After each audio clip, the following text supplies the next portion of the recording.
A finance graduate in New York spent over $15,000 on her MBA. She was convinced this was her ticket into the big corporate world, the golden entry card into finance.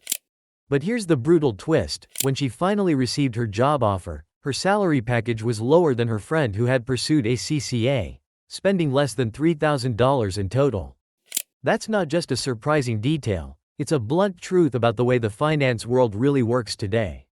Employers, especially the Big Four firms, are less interested in what degree you bought and more interested in what skills you can prove. Certifications like ACCA don't just give you a piece of paper. They signal that you are globally competent, consistent, and strategically valuable.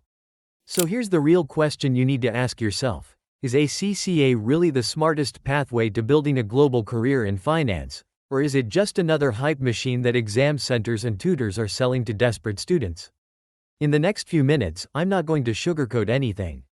I'm going to show you real case studies, actual numbers, myths that mislead thousands of students every year, and practical strategies that separate those who succeed in ACCA from those who burn out and give up. By the end of this video, you'll know exactly whether ACCA is the path you want to walk, and if it is, how to walk it smarter, not harder. Now, let's step back for a moment. Have you ever thought about why ACCA even exists? The story takes us back to 1904. In the United Kingdom, when the financial world was growing rapidly. The Industrial Revolution had reshaped businesses, and companies needed a professional body that could train accountants who weren't just bookkeepers, but decision makers. That's how the Association of Chartered Certified Accountants was born. From a local professional body in the UK, it grew into a global passport for finance careers, now present in over 180 countries with more than 240,000 members. Worldwide, why did it spread so fast? Because the corporate world is brutal, and it has no patience for graduates who can't perform. Degrees became saturated. Universities produced thousands of graduates every year, many of them with only theoretical knowledge. Employers realized they needed people who could add value from day one, people trained in audit, tax, finance, and strategy. ACCA was designed exactly for that. It's not just another local qualification, it's a globally recognized certification that signals to employers that you're not just educated, you're employable. That's the difference. But here's the thing: not everyone who starts ACCA finishes it. Some people thrive, others crash and burn. Let me give you two case studies. The first one is of a student from London. She came from a middle-class family, couldn't afford expensive coaching, and didn't waste her money on tuition centers that sell fancy dreams. Instead, she relied on the official ACCA resources. She planned her attempts strategically, 2 exams at a time, used the free practice platform religiously, and committed 3 hours daily after work. Within 2 years, she completed her applied skills level, landed an internship at Deloitte, and within another year, she was a full-time associate. Her salary tripled compared to her peers who were still stuck in graduate programs. Her story proves a simple truth: consistency and smart resource use beats expensive coaching every single time. Now contrast that with a student from Boston. His parents spent thousands on tuition classes. He ignored the ACCA Practice Platform because he believed his coaching was enough. He failed 3 times in a row, burned out, and eventually dropped out of the program entirely. Today, he's stuck in a junior role in a local firm, still paying off his debts, while his peers are climbing corporate ladders in global companies. His story highlights the harsh reality: ACCA isn't about intelligence. It's not about how much money you spend. It's about consistency, discipline, and strategy. Those who understand this succeed.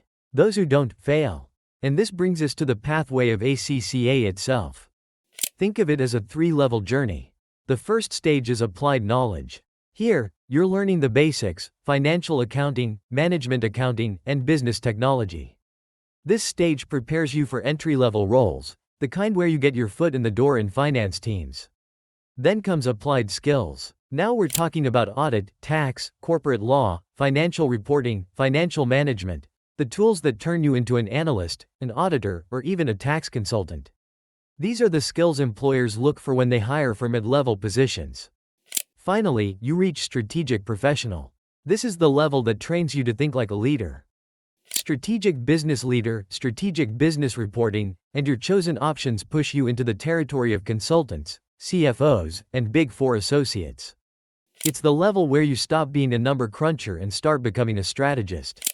Here's the blunt truth though, most students fail not because the exams are impossibly tough, but because they underestimate the time management challenge.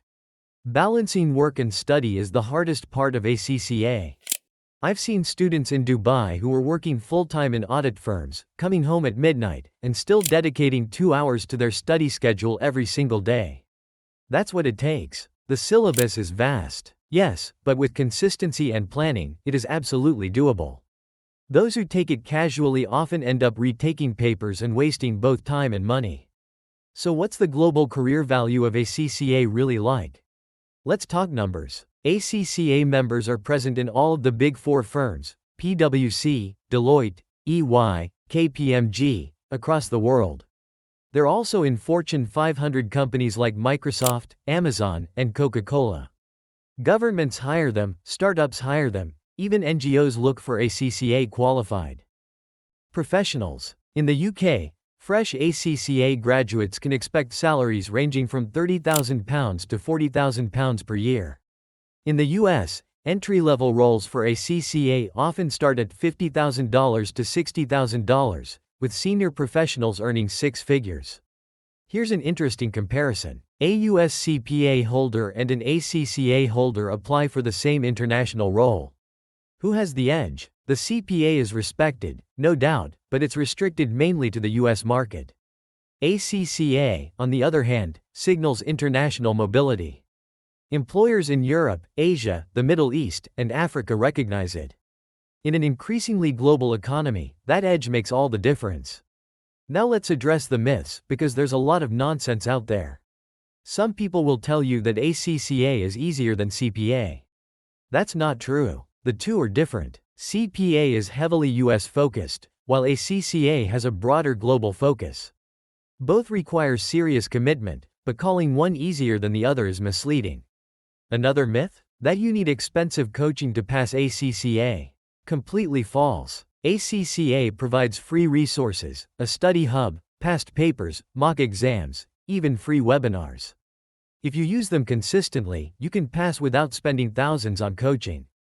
And then there's the classic myth that ACCA is only useful in the UK. Wrong again. ACCA is recognized in over 180 countries. From Canada to Singapore, from Dubai to South Africa, ACCA qualified professionals are everywhere. But here's the blunt storytelling truth: don't let coaching centers sell you dreams. They'll tell you they have shortcuts, guaranteed passes, magic formulas. None of that is real. The truth is simple: you have to put in the hours, you have to practice, and you have to be consistent. That's the only secret. So what are the golden rules if you really want to succeed? First, always use the ACCA Practice Platform. More than 90% of successful candidates say that using the platform regularly was the biggest factor in their success. Second, build a study-work integration plan. Don't try to separate your study from your job, integrate them. Use real-world work scenarios to reinforce your learning. Third, focus on past paper trend analysis. ACCA doesn't repeat exact questions, but it absolutely recycles question styles. If you analyze trends over the last 5 to 10 years, you'll see patterns that will help you prepare smarter. Now, let's look ahead. With AI automating bookkeeping and routine finance tasks, you might wonder, will ACCA even matter in the future? The answer is yes, more than ever. ACCA isn't just about bookkeeping. It trains you in strategy, governance, ethics, financial reporting, and analytics, the very things AI can't replace. Companies don't just need number crunchers anymore, they need strategic thinkers who can interpret numbers, make decisions, and lead teams. That's why ACCA professionals will lead in the AI era, not follow. Let me wrap this up with a final case study.